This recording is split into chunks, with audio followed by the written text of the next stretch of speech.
Thank you very much, Susanna. As a director of the law department, it gives me a great pleasure to introduce our guest. Tom, let me just define you a symbol of interdisciplinary intelligence. I mean, from the information I got from you, I try to elaborate such a definition. You know, congratulations for, I mean, all your, I mean, your activity, your fantastic performance. And I also would like to thank Susanna Cafaro for having invited you, and also for having invited further a group of, I would like to define them, Tom, terrible discussants. You will have a terrible discussant, young terrible discussants of from our university, Stefania Attolini, Claudia Morini, Alberto Orlando, and Pierantonio Rizzo, who is also a freelance. But you will have, I'm sure, very, very challenging. I mean, we will have a very challenging debate, and you will have from them very interesting demands.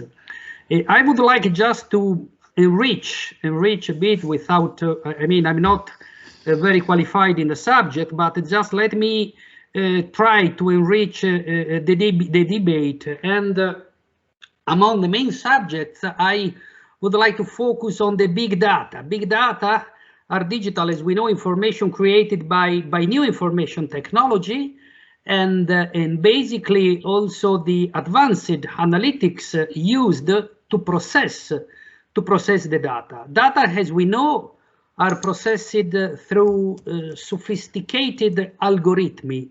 And it, in my opinion, and I mean, these sophisticated algorithms, by then through the algorithmic, we are able not only to collect quantitative information, but also qualitative information. And this is one of the most important point of interest. From my perspective, I'm professor of constitutional law, so my main attitude is, my fitting job, I would say, is to strike the balance between right to privacy on one side and the right to economic operators by the other to exploit.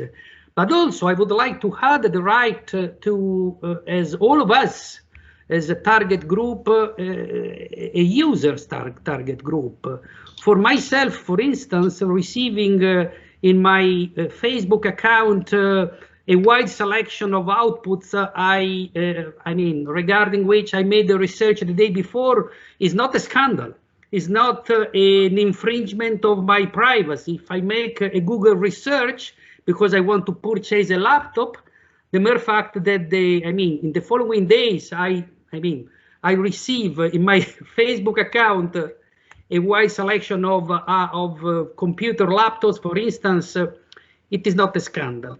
But the very point, the very point is, in my view, is that sometimes we forget that we are human beings with a natural intelligence, not an artificial one. That's the point, in my view. I used to, I mean, it comes to my mind a very famous series, Bull. You know, the series Bull. It's very famous series in Sky. You know, Bull used his skill and the skill of his team in order to select the right jurors, and in order to formulate the right strategy for persuading the right jurors that he has selected. But the point is, all of them are with a natural intelligence. In reality, I mean, in the movie, as we know, Bull always win. What about in the reality? I mean, if existed the Bull, would he always win? I'm not sure. I'm not sure, because the natural intelligence, that is my opinion, is permit us to, I mean, to avoid to be like an artificial intelligence, like a machine. I mean, it is not automatic. My decision cannot be decided by others as automatic decision. Thus, what I think that we have in front of us a sort of double avenues. I mean, on one side, we can just introduce prohibitions, banning everything. But by the other, and this is my favorite avenues, we can work on a good education of people, informing all of us that can exist people who, economic operators who pay for having qualitative information about my desires, my hobbies, my passions. It is not automatically the infringement of our right to privacy. That's what I think, because in conclusion, just it is my view, my intent to enrich the debate. I wouldn't want that instead of being more free, we risk to be less free at the end, with too many prohibitions. Thank you very much, Tom, and thank you to be with us. I give again to Susanna the floor, yeah? Okay. Thank you, Luigi. And so our director, department director, entered directly into the topic of this meeting. So I won't steal more time to our special guest. And thank you, Tom, for being here. And I think our first topic will be the one which has been raised by Luigi. So you have the floor. Yeah, so the question of big data, data mining, collecting a lot of information in ways that might be a risk to people's privacy or an invasion of their privacy. I think for the large part, yeah, we are on a slope which is not the right direction. And it really comes down to the question of, whose intentionality is in the mix and for what purposes, right? So if the purpose is to make the absolute most money from advertising, then yeah, we're doing great. But is that really, as a society, what we're trying to accomplish, right? If you were to just sit down and say, okay, what are the main problems in society? What are we hoping to work on together? Like what's the world that we want to have 10 years from now? We probably wouldn't list up near the top like, oh, advertising should be phenomenal. Like it should be unstoppable. Like it's not really a real priority. And yet like we are tuning our algorithms to be fantastically good at that. And the real kind of friction points come where the advertising like cares more about its intentions than your intentions. So like in the case that you noted before, if you want to search for a laptop and then you get some ads for laptops later, no big deal, right? Like that actually could be construed as quite helpful. But but at what cost, and in what situations? Because there are situations where you gave no consent to go and gather particular information, or you didn't want to have that advertising. And, I think my strongest sentiment of it, and I think this is a metaphor that came up with a little bit ago, but has really stuck with me, is that in the 20th century, we spent a lot of time mining out the physical resources of the planet. So you think about oil and gas, drilling, you think about all the mining extraction, strip mining, mountaintop removal, all these sorts of things. Little kids going into tiny caves to go get cobalt for our phones and laptops. And what is happening in the 21st century is we are strip mining the cognitive resources of the planet, because there's a finite number of people on the planet, which means there's only a finite number of coherent thoughts that can happen, given how many people are on the planet. And I actually think that a lot of advertising is a corruption of that finite resource. So we're definitely going in the wrong direction. I don't know if this is the debate that you wanted to have. I think I might be more radical on the side of human rights than you are, but it's totally fine. Yes. I can also talk about algorithms. I've worked on some of these things, and I thought we were going the wrong direction 15 years ago too. So it's fine. I ask now to our discussants if they have any commentary on this point. Who wants to take the floor?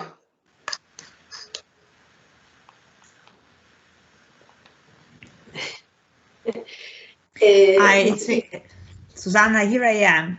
I want to welcome again our guests, and starting from what Luigi has just said about the fact that we have natural intelligence. Sometimes when human beings are used to change their mind. So maybe we are looking for something in this moment, but it is not so sure that in the future we will need the same thing, or we will expect to have the same suggestions, for instance. When I use technologies, I realized that sometimes my choice, it seems to be limited in a way, because it's like if they remember what I was looking for, and so they keep on proposing me the same thing. And I have the doubt that my ability to find what now I'm looking for, that may be different from what I was looking for in another moment, 2 weeks ago, 1 month ago, a year ago, could be affected by this limited vision, we may say, of technologies, because it seems to me that they act like if I am always the same person. So if I am always going in the same direction, just to say, but I can change my mind. I could need to look for something new, but what I have from the other side is always the same proposal. I don't know if you can understand what I mean, but sometimes I'm disappointed because for instance, I don't need a carpet for kids anymore. I don't need plugs. I'm looking for some new suggestions, but I cannot find them. So how to balance the fact that we can change our minds? Yeah, with how artificial intelligence may work. I don't know how it works, but I only know that I cannot find what I'm looking for sometimes. Yeah, I mean, it's very related to how it works. So basically, the presence of more training data creates a stronger model. So if you've been doing a set of activities in a particular way, so let's say, before having kids, compared to after having kids, there's like a set of activities before having kids, there's a set of activities after having kids, right? But if most of the data that you have is from before kids, then the model is just more built out effectively. So it has higher confidence scores of being able to go, send you things like that, which basically creates a type of inertia to, exploration and all sorts of things like you're saying. And this doesn't need to be the only way that technology is laid out for us. So for example, in something like Spotify, you can go to somebody else who has a very different musical personality to you and follow them and listen to the things that they like to listen to and that sort of thing. And you get a moment of being able to experience something entirely different than the algorithms that have been built around. And you'll notice actually Spotify, it's got some algorithms, but like you can actually listen to whatever you want, right? So a lot of times people will pop in there, they'll start kind of curating their own sensibility of what they love. And it honestly is not a particularly sophisticated algorithm. Sorry, Spotify folks. This is in comparison to like Google and Facebook algorithms. It's not sophisticated, and I don't mean that as a ding. I actually think that's probably better, because like the more that you kind of move into the zone of sophistication, the more that you can sometimes detach from the customer's actual intention. In Spotify, it's like, oh no, I'd like to listen to these albums. I'm going to listen to this album 20 times, I'll listen to this album, 10 times, I'll listen to some other album 50 times. And that was my choice the entire time. I probably enjoyed every second of that. It was 100% my choice. It created a curated profile where my intentionality is obvious, right? Like I know why everything is in there basically, minus a little bit of like like discovery sprinkle that they put in there. And I kind of like that model better, actually. Now, why can Spotify do this as opposed to tracking, you know, whether you went to Starbucks or all these crazy things that are now currently happening, or, you know, Alexa or Google Home or Siri, like listening to every single thing that you're saying. The reason that they can do that is Spotify is a monthly paid service, right? So there's like a baseline economic model that doesn't require like deeper and deeper targeting on behalf of advertisers. Because the main question for a lot of these models is the customer really you, or is the customer really the advertiser? And I think in most of these systems, the customer is the advertiser, and there's just enough of a veneer of you in it that you kind of feel like, oh, I guess it's for me. And then, of course, so we are the good beings of the... Yeah, and it's also the allure of free, because people think to themselves, oh, it's totally free. You know, like, yeah, I don't need to pay to use YouTube. I don't need to pay to use Facebook. I don't need to pay to use Twitter or whatever. And it's not free. Like, they are mining your cognitive resources.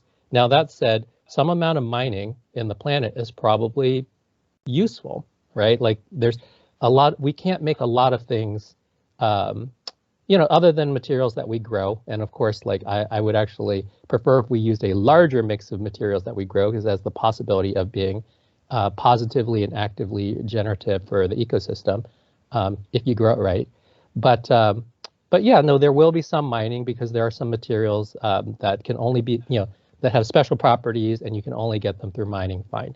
So let's accept that there will be some level of cognitive, you know, mining that we are okay with. You know, that like, there's some things that we won't be able to do unless we give the algorithms a little bit of peek into what we're doing. But I think the main question is, who owns the intentionality?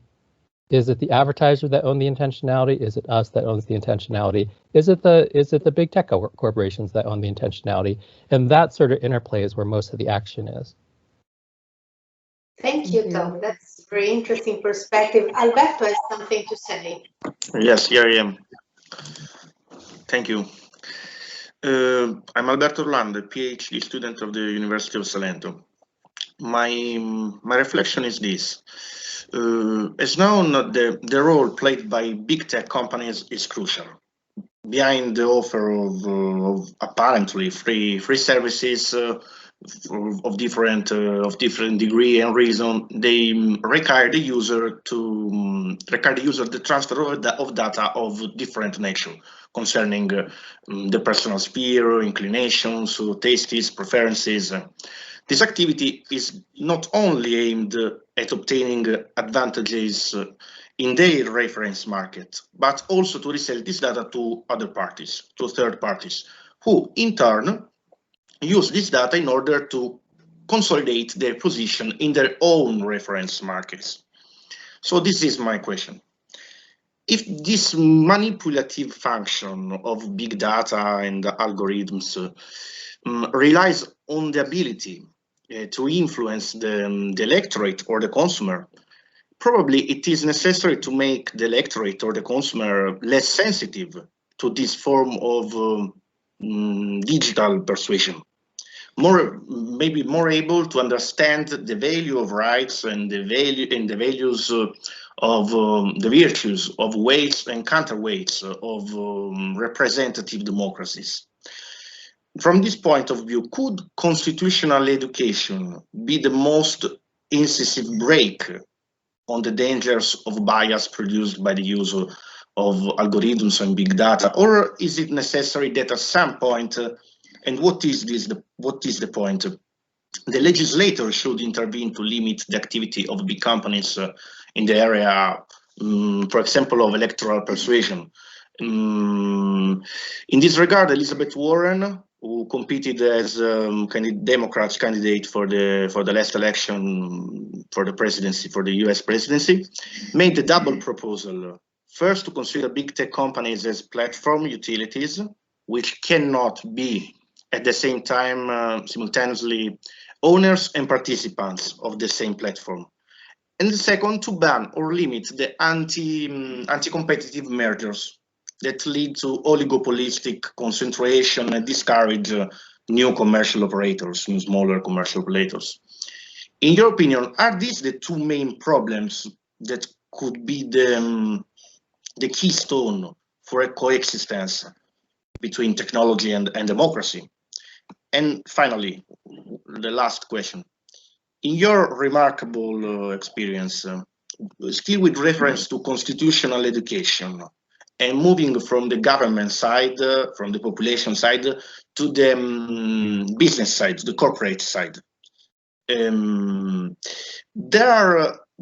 there a deficit of constitutional education for engineers or those who practically put their hand to algorithms and big data? Or this question is useless because ultimately everything is decided by the top management of the big tech companies? Thank you. Yeah, I mean, you bring up the question of, constitutional ideas and education, and some of this goes to the tech side for sure. Some of it also goes to what we allow from the legal side. And just to jump into that, and I'm not trying to absolve tech of this, I'm actually just trying to open another frontier where we should also be doing some work. There should not be terms of service where you can go agree to waive rights that are fundamentally constitutionally important, right? Like it should not be legal to go and counter the Constitution through a term of service. Like what? That doesn't make any sense. Like then anybody could make any document that undoes the Constitution, and then you basically have no Constitution. So I do think that there needs to be a deep revisit of that, which is what are we allowing people to sign? Some of the things that we're allowing people to sign, we should not be constitutionally possible. So there's education to be done there. Absolutely, with the technologists, there is education to be done as well on rights.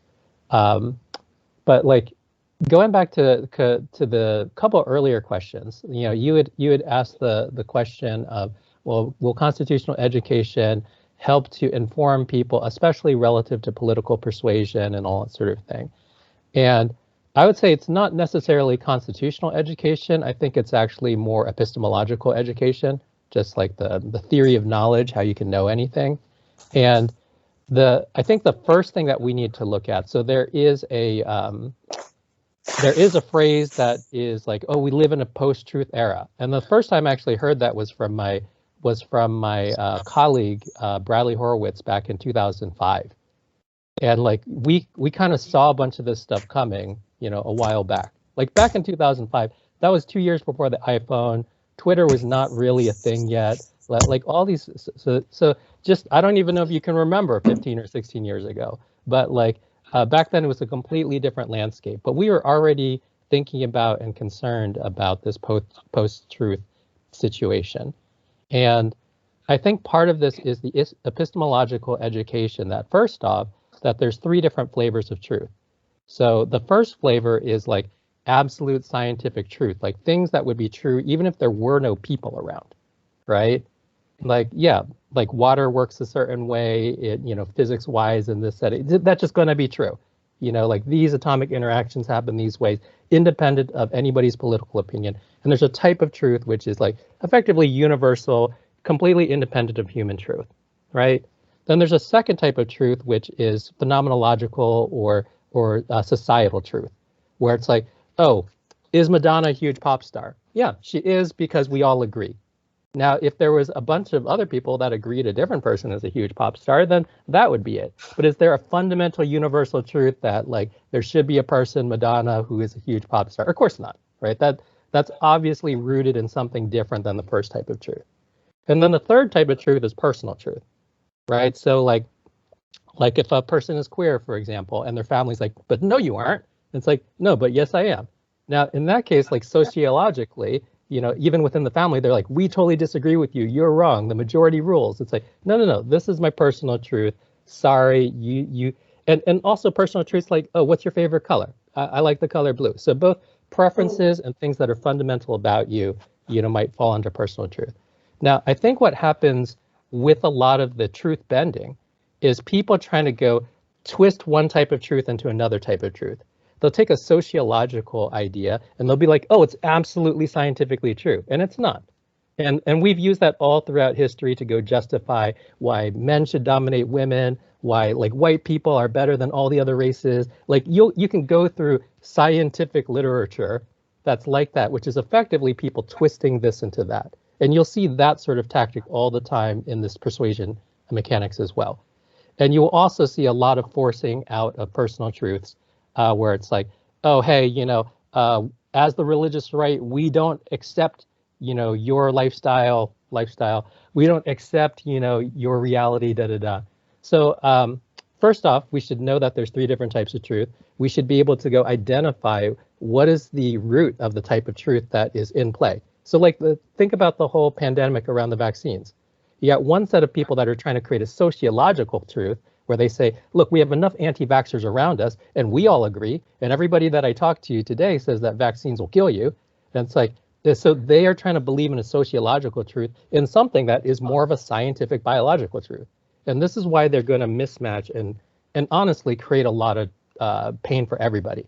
Like the people that are not believing in biology and how medicine works and immunology and epidemiology, then it's like, you know, then they're going to hurt themselves and they'll actually make things worse for the rest of the population as well. So I would say that the deeper education is an epistemological education. So let's start by understanding the 3 types of truth. Try to understand when I'm looking at a particular issue, what should we adhere to? There's no scientific proof that Madonna is a great pop star. There's no personal truth in that either. I mean, you could love them, but you could love an artist that nobody else loves and it wouldn't make, you know, them a huge pop star, right? And if you can identify what's going on there, then you'll play by the right rules for the type of truth that it is. And then the third thing that you mentioned was around Elizabeth Warren and monopoly controls. And I would say the anti-monopolistic practices, you know, and since you're talking about U.S., well, I'll refer to U.S. You know, law. Like, so in the early 20th century, there was a bunch of big monopolies that need to be broken up, and basically that was the point where we created the foundation of our anti-monopoly laws. Now, back then, the main tactics were effectively, you know, price fixing via cartels or, you know, pressuring. So like things that would clearly damage, you know, the customer, where it's like, oh, now I'm being gouged. I'm paying 10 times as much for the same service that I paid for a year ago, And what's problematic about those laws, I don't want to say problematic, that's too harsh. What doesn't quite fit about those laws in this era is Amazon does the stuff less expensively, right? Google, Facebook, all these players, it's free, right? So the whole idea that like price gouging and pricing cartels or whatever as being the main indicator of monopolistic power, that it doesn't fit any. Well, it's not complete. That's obviously still a type of monopoly that can happen, but it's not complete. So I think we need to go elaborate out the definition of a monopoly a bit more to be able to go cover the cases that can help to go protect the intentionality that is currently being carelessly, interacted with. Right. So I think, you know, that's probably more of the direction. There probably is a place to go with you know, antitrust and you know, monopoly law, but like it's probably around the expansion of definition of monopoly. Yeah. Thank you. I have a couple of short questions or commentaries. And one is just about these different kinds of truth. My impression is that the algorithms keep us inside our own truths, so reinforce our convictions, our beliefs, and so they create a sort of comfort zone. So I see people thinking like me. I hear theories matching my own, and so I have the impression I'm reinforcing my truth, being this or not the truth, I mean. And so it's a comfort zone. It keeps me in a comfort zone. And my question is, these comfort zones are like bubbles. So they are separating different individuals who belong to different bubbles, different comfort zones. And so is this radicalizing people? So this is my main worry. And a little maybe silly suggestion. Couldn't be an idea somehow to oblige companies to write differently the terms of service? I mean, it's a little thing, but when we open a term of service page, it's lots of words written very little, in very little characters. We don't pay much attention because we just know this is the gate to access the service. So we have just to scroll and give an okay, and then we are in. But instead of having all these words, maybe we should have 3-4 basic questions. Do you agree to this? Do you agree to that? With big, bold characters. Maybe a little rule about how the TOS are written could make huge differences in awareness. This is at least my little opinion. What do you think? Could this be a solution? Yeah, I think there's a lot of things that we can try. So what you listed is a user-focused way of trying it, where it's like, hey, let's simplify terms of service, and then let's have explicit consent on different sorts of sharing activities. And I think we're doing a little bit of that, but we can obviously do a lot more experimentation there. You know, another idea that's a little bit more on like the legal side of things is, you know how when you click the terms of service and you say, okay, a lot of times you're giving, you know, that company the rights to do everything with your data, and, you know, you're giving that company the rights to share your data widely with partners and make tons of money with partners selling your data, right? Depends on the service, but there are definitely, especially credit card services, do that all day. Like that's their, you know, a huge part of their business model. But what if you did something like that and you adjusted the rule in the following way, which is you know, check a box and you agree that this can, you know, my personal information can be shared, you know, exactly 3 times. So you better decide really smartly who you share it with. Don't go sell it to anybody, right? And that would actually, because that's a budget, then a business would think about it entirely differently. They're like, oh, we actually need to be smart. This shouldn't be like, okay, we have 10 million customers. I'm just going to sell everybody's personal information to this third party. That's literally what credit card companies do all day. Like actually tech companies do this activity much less because they think about their data as a unique moat that they don't want everybody to have, but whatever. But like, but it's like, if there was something like a budget, then, and look, you could even do that in the digital domain within a company. You say like, hey, I'm going to give you this personal data. You get to go use it 5 times, right? And like after that, like you better do a good job with it because honestly, then it needs to be scrubbed from the system. Or, you know, after a certain amount of time, it must be scrubbed from the system. Like with an 18-month lag or something, it must be scrubbed from the system. Or 6-month lag, it must be scrubbed from the system. So like I think there's actually a lot of different directions that we can go in terms of trying to go make this better. But like right now, there isn't that strong an impetus from the structural level for people to do that experimentation. Like I know when technologists are really focused on solving a problem, they will go do lots of experiments, make rapid progress in it. And the fact that we have made almost no progress on this, actually we've made negative progress on this in 10 years, means there's effectively no incentive in the system to do that. So if you created an incentive, yes, like you can almost think of the tech industry as an algorithm to go and to optimize against those incentives.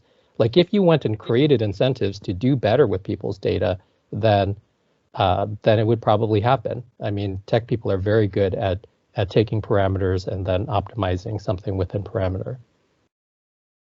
Thank you. Who wants to take the floor? Yeah, I have a question about information, and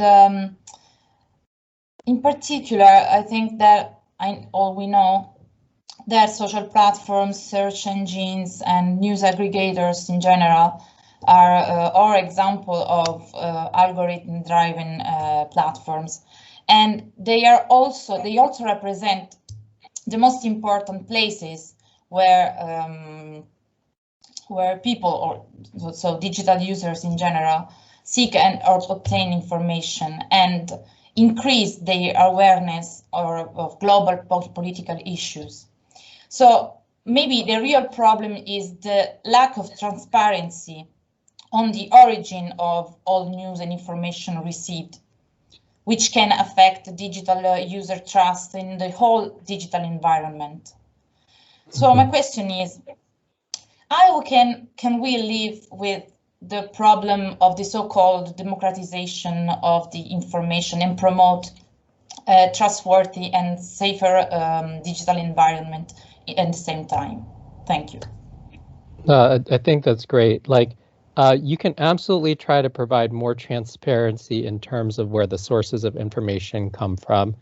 You know, there's a lot of, there's like a whole industry that's come up around political punditry where they'll decry, you know, even if you come with proof, they'll decry like, oh, that's still not true, that's fake news. And it's like, oh, no, that's actually the real news, but you just have a phrase now that allows you not to take it seriously.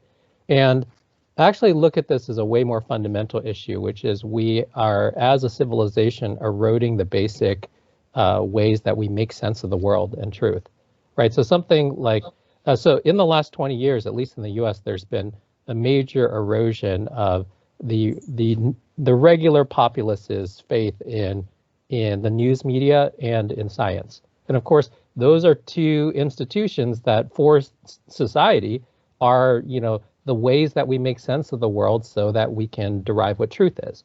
And you know, for science, it's clear it's for that first type of truth, scientific truth.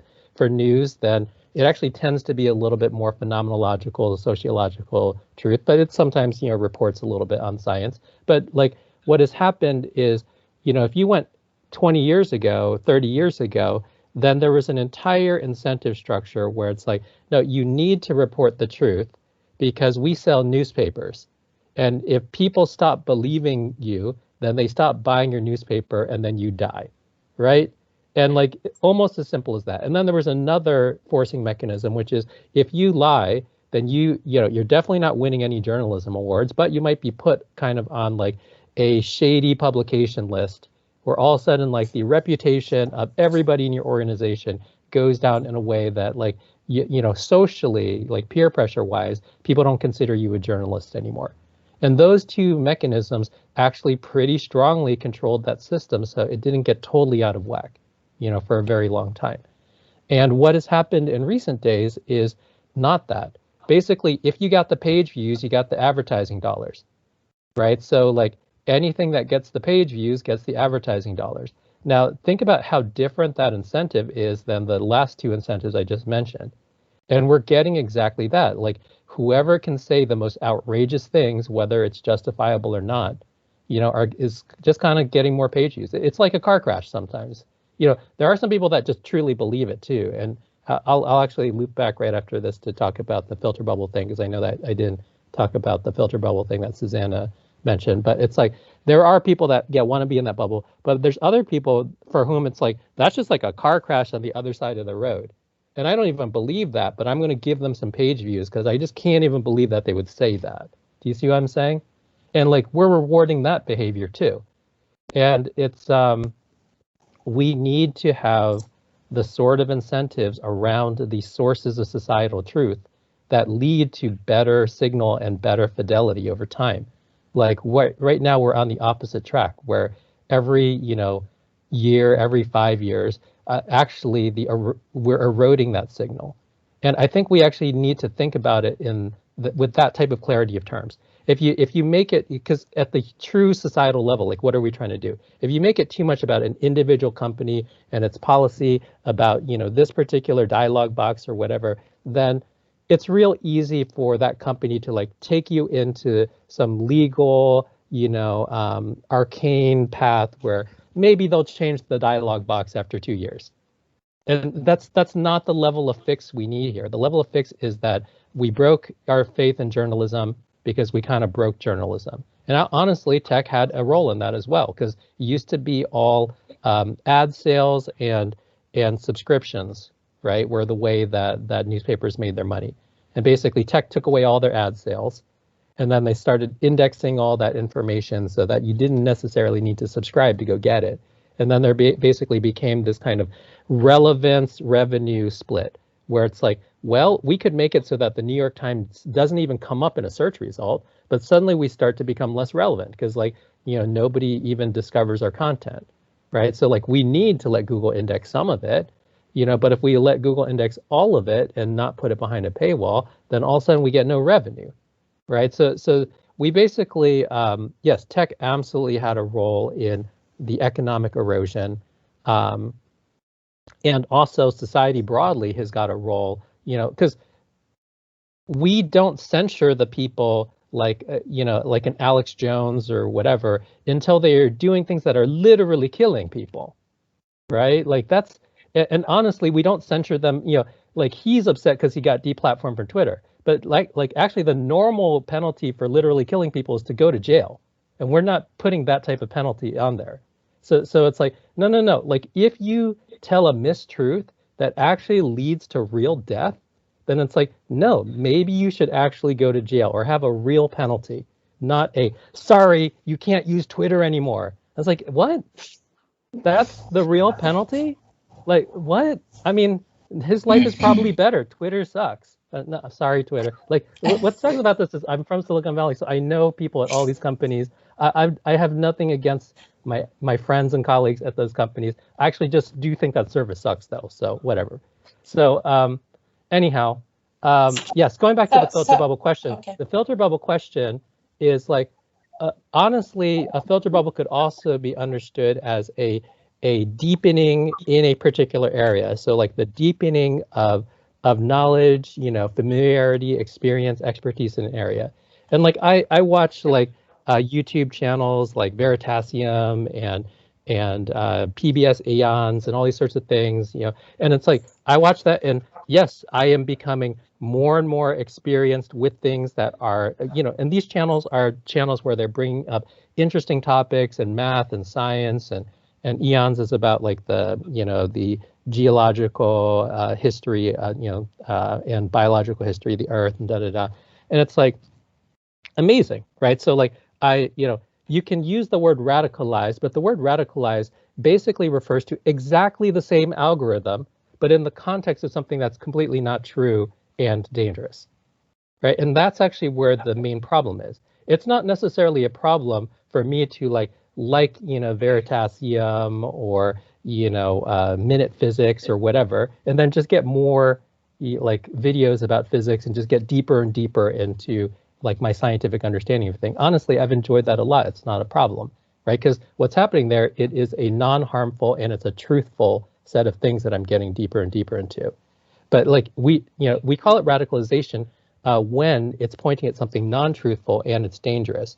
And like we need to come down on that. Now, what's tricky here is that from the tech company's perspective, same algorithm, right? So they're sitting there thinking like, we're doing the right thing. Like all these people that want to learn more about math and science, ta-da, we're serving them all those videos. But like what is not happening is they're not actually on the hook at all to be able to go, look deeply at the things that are dangerous or untrue. So that same algorithm unleashed in a world where there's a bunch of dangerous and untrue things that are now getting amplified, yeah, we need to go cut it off.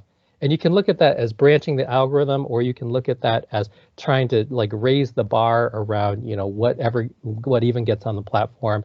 And look, tech companies are working on a bunch of those things. Like YouTube just, published for the first time. They had been tracking internally, but they published it for the